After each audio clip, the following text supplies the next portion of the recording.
안녕하세요. 마가서원입니다. 오늘은 지난번에 이어 성경 인물을 통해 보는 원본과 복사본 인생 두 번째 시간으로 가롯 유다에 관하여 나누고 싶습니다. 성경에 나오는 가장 안타까운 인물 중에 한 사람이죠. 밧줄을 집어드는 대신 베드로처럼 통곡의 벽을 짚었다면 아마도 예수님의 12제자 중에서 가장 큰 영향력을 역사에 남기고 가지 않았을까 싶어서요. 배신의 깊이만큼 회개의 깊이가 깊어졌을 테고 회개의 깊이가 깊어질수록 은혜에 대한 자각의 깊이가 더 깊어질 수밖에 없었을 테니까요. 은혜에 대한 실제적인 자각이 깊어질수록 하나님의 능력과 역사하심을 현실에서 더 실제적으로 체험할 수밖에 없는 것이 천국의 원리입니다. 천국은 용서의 나라이니까요. 유다만 돌아와 주었다면 아버지이신 하나님은 그에게 금가락지를 끼워주시고 가장 좋은 채색 옷을 입혀주셨을 것 같아요. 아마도 유다는 역사의 반전을 일으키는 최고의 사도가 되었을 것이고요. 그런 의미에서 태초에 하나님께서 인간에게 불어넣으신 생기, 그 생기가 품고 있는 생명력의 정점은 언제든 돌이킬 수 있는 존재라는 자유성에 있다는 생각이 들어요. 돌아오는 것이 중요합니다. 이미 저질러진 죄악보다 더 중요한 건 아버지 집으로 되돌아가는 것을 선택할 수 있는 자유의지적 존재가 나라는 사람의 본질임을 아는 것입니다. 어쩌면 참된 인생이란 이 돌아옴의 여정인지도 모르겠습니다. 영화 희생에서 고세는 이렇게 질문했죠. 태초에 말씀이 있었다는데 그게 무슨 뜻이죠, 아빠? 고센의 질문은 계속해서 새로운 깨달음의 문을 열어주며 성장해 갑니다. 태초의 말씀이 스스로 계셨습니다. 그 증거로 오늘 지금 여기에 내가 존재합니다. 그 말씀으로부터 나온 존재로서요. 말씀은 스스로 계셨고 나는 말씀으로부터 온 존재입니다.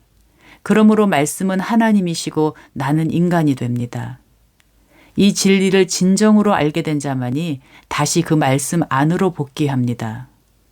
그리하여 그의 인생은 이 돌이킴, 회개의 여정이 됩니다. 그러니 태초에 말씀이 있었다는 뜻은 내가 돌아갈 곳이 있다라는 뜻으로 저는 다시 한번 생각되어지는 것이죠. 그런 의미에서 저는 고센이 매일 죽은 나무에 주는 물은 회개의 심령, 영혼의 눈물로도 해석이 됩니다. 하나님이 기뻐하시는 참된 예배는 돌아오게 된 자의 상한 심령 그 자체이니까요. 그런 측면에서 진정한 기쁨은 슬픔이 얻고 온 막내둥이와도 같이 여겨집니다. 돌아온 자와 돌아오지 못한 자, 두 운명의 갈래길을 유다의 밧줄과 베드로의 벽이 내었습니다. 자신들의 발자국이 길이 될지는 그 당시엔 몰랐겠지만요. 베드로의 회개의 통곡 안으로 빛이 스며들어왔던 것처럼 새벽닭의 울음소리를 듣고 깨어나는 영혼들, 깨어지는 영혼들 안으로 새 역사를 일으킬 생명의 빛은 스며들어올 것입니다. 복사본 인생에서 원본 인생으로 바뀌는 새벽 미명의 순간이죠. 그러나 유다는 끝내 돌아오지 않았습니다. 유다는 무너지지 않았습니다. 유다는 울지 않았습니다. 유다는 깨어지지 않았습니다. 유다는 단절이 되어 있었습니다. 삶에 제대로 반응하지 못합니다. 왜냐하면 유다는 삶의 진실에 의해, 진리에 의해 자신이 훼손되는 것을 견딜 수 없었기 때문이죠. 죄란 이처럼 진정한 삶에서 비껴나 있는 상태입니다. 관역을 벗어난 화살처럼요. 이 돌을 보시오. 아주 오랜 시간 동안 물속에 있었지만 물이 스며들지 않았습니다. 완벽하게 말라 있죠. 유럽의 많은 사람에게도 이와 같은 일이 일어났습니다. 수세기 동안 기독교에 둘러싸여 있었지만 그리스도가 그들 안으로 스며들지 않았습니다. 그리스도는 그들 안에 살고 있지 않습니다. 유명한 영화 속 추기경의 대사처럼 유다는 물을 받아들이지 않는 차돌맹이 같은 상태인 것이죠. 그런 유다에겐 이제 남아있는 길은 외길밖에 없죠.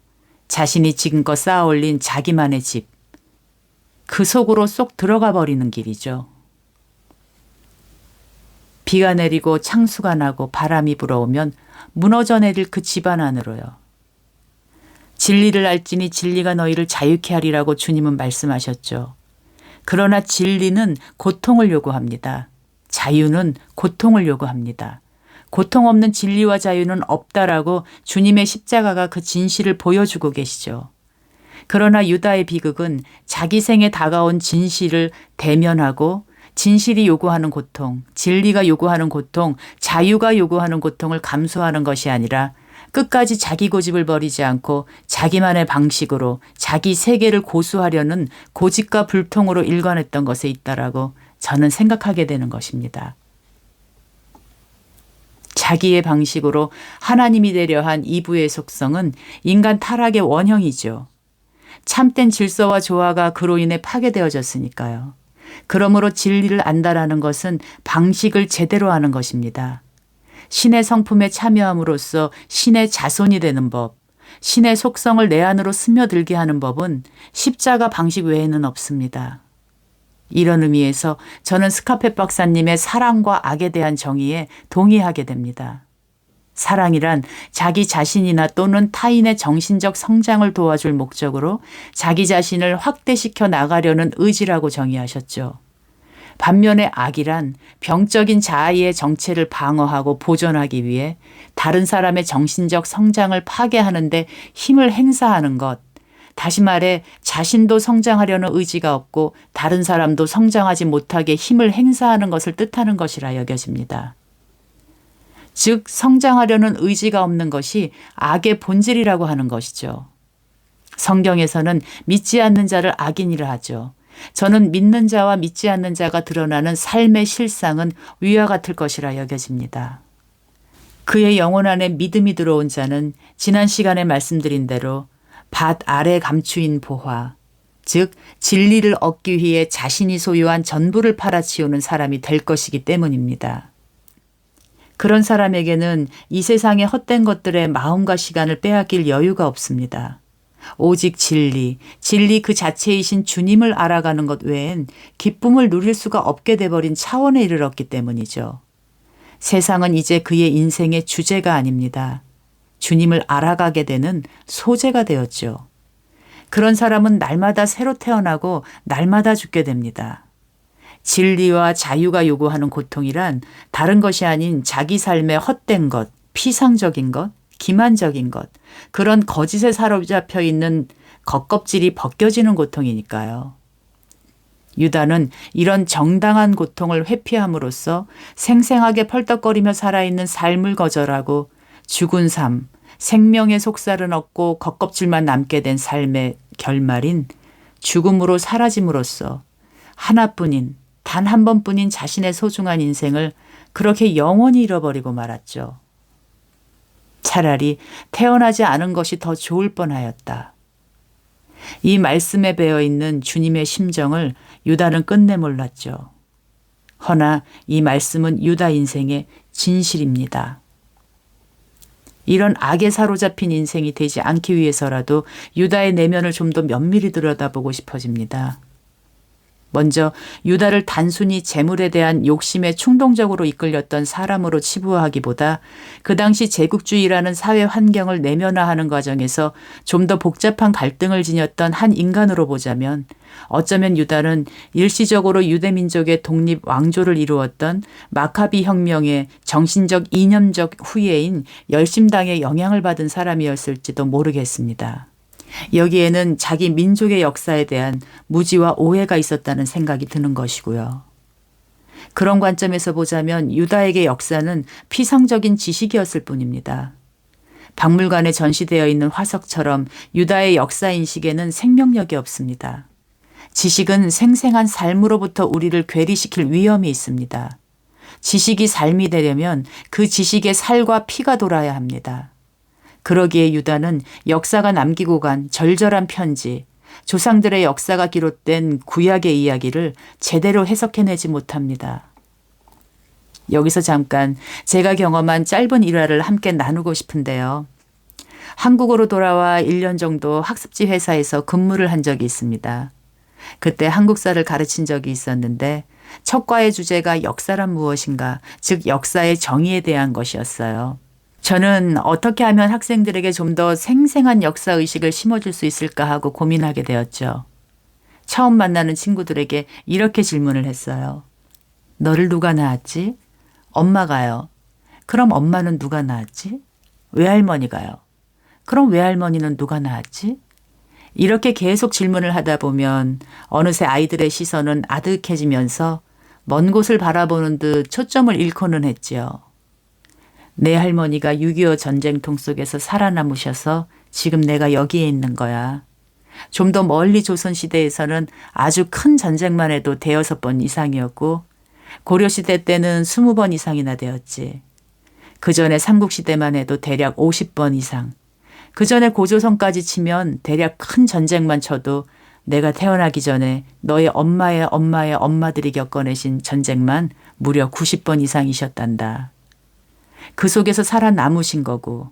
근데 이건 선사시대 이후의 일이지. 그 전으로 가볼까?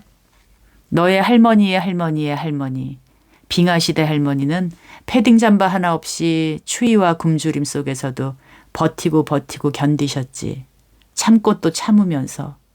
그 결과가 오늘 여기에 있는 바로 너야. 이것이 역사야. 여기 좀 봐.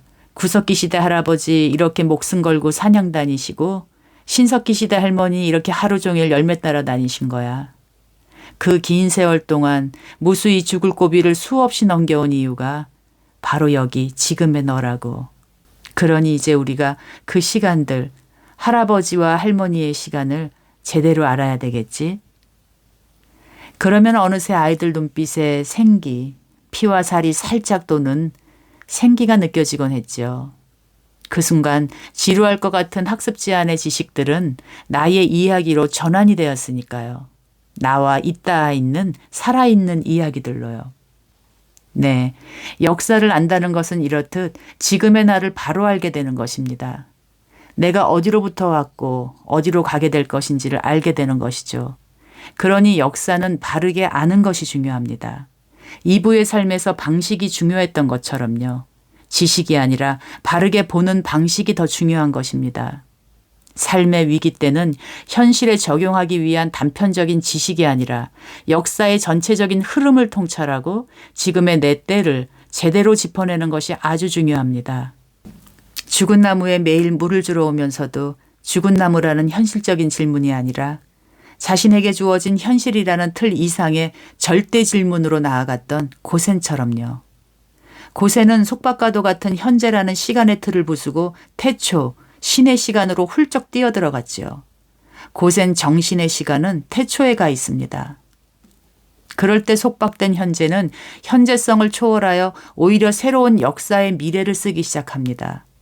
이 역사의 흐름과 절대성을 우리에게 제대로 보여주시는 한 분이 계시죠. 바로 유다와 동시대 사람 스데반 집사님입니다. 인간은 자신이 속한 사회 환경의 자식이라 했죠. 허나 이 말은 여기에선 통하지 않습니다. 사도행전 7장에서는요. 원본 인생이 된 신앙의 사람은 1차적으로는 혈육, 부모의 세계를 떠난 사람이며 2차적으로는 사회 환경적 영향력을 떠난 사람이기 때문입니다. 여기에서 떠나다라는 의미는 그의 영혼의 소속을 의미합니다. 점점 벗어나게 된다는 의미인 것이죠. 스데반 집사님의 역사인식은 인간의 이성적 통찰을 넘어서는 참 종교가 되는 어떤 경지를 보여줍니다.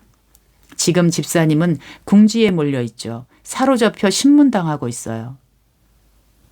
현재가 누르는 압력에 맞서 집사님은 장대한 구약의 역사를 이야기합니다. 이것은 평상시에 그의 삶의 방식을 결정하는 근거가 어디에 있느냐 하는 것을 제대로 보여주는 것이죠. 역사에 담겨있는 하나님의 언약의 진심인 것이에요.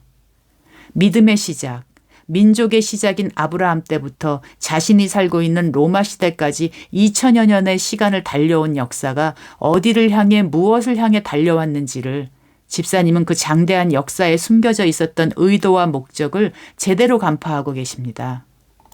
바로 예수 그리스도, 자기 민족의 역사를 관통해온 살아있는 역사의 실체, 진리의 실체, 언약의 실체, 예수 그리스도. 나를 위해 2000여 년의 시간을 달려오신 분, 그분을 만나자 자기 민족의 전 역사가 하나님의 승리였음을 인식하게 된 순간 통찰의 이성은 믿음의 신앙에게 자리를 비껴주어야만 했습니다. 애굽에서의 노예 생활도 아수르, 바벨론, 페르시아, 헬라, 로마 제국 치하의 굴욕적인 식민 생활도 궁극의 선이 되는 것은 이미 그 안에 전 우주적이며 절대적인 인류 구원을 향한 하나님의 뜻이 전 역사의 과정 내내 함께 하시며 예수 그리스도라는 역사의 목적을 이루어 오셨기 때문이라고 고백하신 것이죠. 그 선하신 하나님의 역사의 뜻을 당신들이 죽였다고 진실을 선포하셨죠. 끝까지 약속을 이루신 하나님의 사랑이 배어있는 감화받은 역사에 자신의 말로, 자신의 삶으로 응답을 하신 것입니다. 제대로 반응하신 것입니다. 창세기 45장 8절 그런즉 나를 이리로 보낸 자는 당신들이 아니요 하나님이시라. 한 개인의 역사도 마찬가지임을 우리는 요셉의 고백을 통해 확인합니다. 그러므로 이처럼 제국주의 아래에 있었든 형제들의 핍박 아래에 있었든 진정한 자유인이 된 사람들은 역사 속에 숨겨진 하나님의 뜻을 이해하고 그 뜻을 받아들이고 따라가고 그 뜻과 합치된 사람들인 것입니다. 그러나 유다의 역사 인식은 역사의 또 하나의 줄기, 바로 라멕의 줄기에 가닿아 있습니다. 라멕이라는 이름의 뜻 안에는 정복자라는 뜻이 들어 있습니다. 인류 최초의 일부 다처제를 시작한 인물이라는 것을 통해서도 알 수 있듯이 라멕에게 타인은 자신의 지배와 정복의 대상인 것입니다. 야만의 역사의 본격적인 시작이죠. 인류의 비극적인 역사가 이런 자들, 라멕의 후손들에 의해 쓰여졌습니다. 힘이 또 다른 힘을 부르고 죽음이 또 다른 죽음을 부르는 악순환의 역사이지요. 그 누군가의 말처럼 이런 자들의 역사란 끊임없이 올라가는 남악신과 끊임없이 내려오는 비단신의 순환일 뿐입니다. 이것은 가짜 역사입니다. 에덴 동산에서 이브가 추방되었듯이 결국 인류 역사에서 언젠간 추방될 운명의 역사입니다. 인간의 자유와 생명을 파괴하는 역사이니까요. 유다는 무리로부터 자꾸 벗어나시려는 예수님의 등을 바라보아야만 했습니다. 유다는 민중 세력을 불려 나가지 않으려는 예수님의 의지를 바라보아야 했습니다. 유다는 가이사의 것은 가이사에게, 하나님의 것은 하나님께라고 말씀하시는 예수님의 진의를 바라보아야만 했습니다. 유다는 내 나라는 여기에 있지 않다고 말씀하시는 예수님의 시선을 바라보아야만 했습니다. 역사의 피상적인 사람은 이렇듯 자기 인생에도 피상적일 수밖에 없습니다. 바로 자기 친의 눈앞에 생생한 주님의 삶을 보아왔던 3년이라는 시간의 과정이 유다에게는 아무 상관이 없었습니다. 그리고 결국 상관이 없게 되었습니다. 유다는 자신의 방식대로 주님이 혁명가로서 행동해 주시기를 바랬습니다. 그러나 그 방법은 전혀 창조적이지 못합니다. 역사의 고루한 패턴일 뿐입니다. 진부하기 그지없습니다. 그저 역사의 비극을 답습하는 것뿐입니다. 역사를 통해 배우지 못한 사람들의 편협함인 것이죠. 유다는 가인으로부터 내려온 폭력의 순환, 그 고리를 끊어내시는 예수님의 방식을 끝까지 거절합니다. 회개는 자기 고집을 깨고 주님의 생으로 복귀하는 것입니다. 고새는 죽은 나무가 살아나는 것으로 말씀을 확인하려 들지 않습니다. 자기 방식이 없는 삶입니다. 대신 죽은 나무에 물을 줄 뿐이죠. 죽은 나무라도 물을 줍니다. 참사랑이죠. 현상적으로는 성취감과 만족감이 전혀 없는 현실에 매일 물을 줄 수 있는 힘은 말씀, 그 자체를 향해 질문하는 힘에 있습니다. 자신만의 고유한 질문인 것이죠. 말씀을 진정으로 사랑하게 된 자만이 자신만의 고유한 언어로 된 질문에 도달합니다. 그래서 질문은 그의 삶의 질문 그 자체로 답이 되었죠. 이것이 고센의 위대함입니다. 이런 사람의 매일매일은 역사가 됩니다. 그리고 그 역사는 필연적으로 창조, 미래를 새롭게 창조하게 됩니다. 스데반 집사님이 주 예수여 내 영혼을 받으시옵소서, 주여 이 죄를 저들에게 돌리지 마옵소서라고 외칠 때 바로 그 순간은 역사라는 바다 아래 감추어진 보물이신 진리 예수 그리스도와 일체가 된 영광의 순간이 되었습니다. 그리고 그렇게 공동체와 일체가 된 기적의 순간이 되었습니다. 왜냐하면 역사에 대한 그의 말과 행동이 일체가 된 바로 그 순간에 사울이라는 청년, 장차 사도 바울이 될 새 시대의 역사가 거기에서 태어나고 있었기 때문이죠. 하나님 나라의 역사의 필연성으로요. 십자가의 죽음이 부활의 새 생명을 낳으니까요. 생명은 생명을 낳습니다. 지금 현대 우리들이 살아가고 있는 생활의 방식 대부분이 유럽과 미국 문화의 영향이죠. 그리고 유럽과 미국 문화의 근거는 기독교 문화라는 공감대가 있고요. 그러므로 사도 바울 한 사람을 싣고 가는 배가 유럽의 문명을 싣고 간 배다. 바울의 발길이 닿는 곳마다 그곳이 시골이든 도시이든 상관없이 그 순간부터 땅이 진동하기 시작했다라고 말한 역사학자 토인비의 말은 과장이 아닐 것입니다. 오늘 우리는 지금 여기 현대에서 이 모든 일의 귀결을 확인하는 자리에 이렇게 서 있는 것입니다. 그러므로 지금 나의 삶의 자리에서 유다처럼 해결사로서의 주님을 따라다니는 것이 아니라 내 인생의 전 과정의 역사 안에서 함께 해오신 그분의 뜻이 지금 여기 내 앞에 있는 죽은 나무 같은 현실 속에서 무엇인지를 내 자신의 고유한 언어로 질문하며 내 방식을 깨뜨려 나가는 복귀의 달인이 되어가는 것이 하나님 나라의 구원의 역사에 응답하는 나의 삶이 될 것입니다. 오늘의 역사에 제대로 반응하는 삶이 될 것입니다. 그러므로 세상을 변화시킬 진정한 혁명가는 사랑과 진리에서 소외된 내 방식이라는 자기 고집의 판을 없애버리고 새 판인 하나님 나라를 들여오는 자입니다. 사람과 사회가 입혀진 헌옷에 사랑의 생배 조각을 붙이는 자는 혁명가가 아닙니다. 진리의 세수를 옛 습관이라는 헌부대에 부어넣는 사람은 혁명가가 아닙니다. 그것은 참된 변화가 아닙니다. 그러므로 세상을 변화시킬 진정한 혁명이 일어나야 하는 곳은 환도뼈가 부러져야만 하는 옛자아와 성령의 말씀의 투쟁이 일어나는 곳, 바로 내 마음속 왕좌 앞인 것입니다. 오늘도 들어주셔서 감사합니다.